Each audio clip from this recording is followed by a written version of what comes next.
फिरते धोंडा पाणी देव रोकडा. देव दगडात नाही, देव माणसात आहे. हे 450 वर्षापूर्वी तुकाराम महाराजांना आपल्याला सांगितले. मग लाख रुपयाला चिचुका घेण्याची काय गरज आहे हो?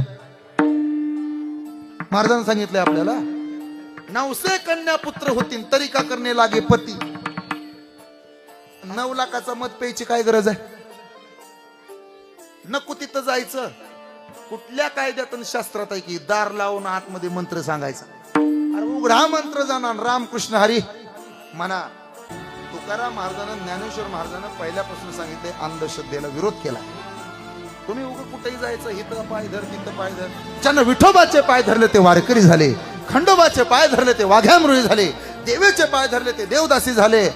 पण ज्ञानोबा तुकोबाच्या सद्गुरू संत बाळूमामांच्या बरोबरीनं ज्यांनी क्रांती ज्योती सावित्रीबाई फुले आणि पुण्य श्लोक अहिल्यादेवी होळकर यांचे पाय धरले ते सरपंच पदापासून राष्ट्रपती पदापर्यंत जाऊन पोहोचले.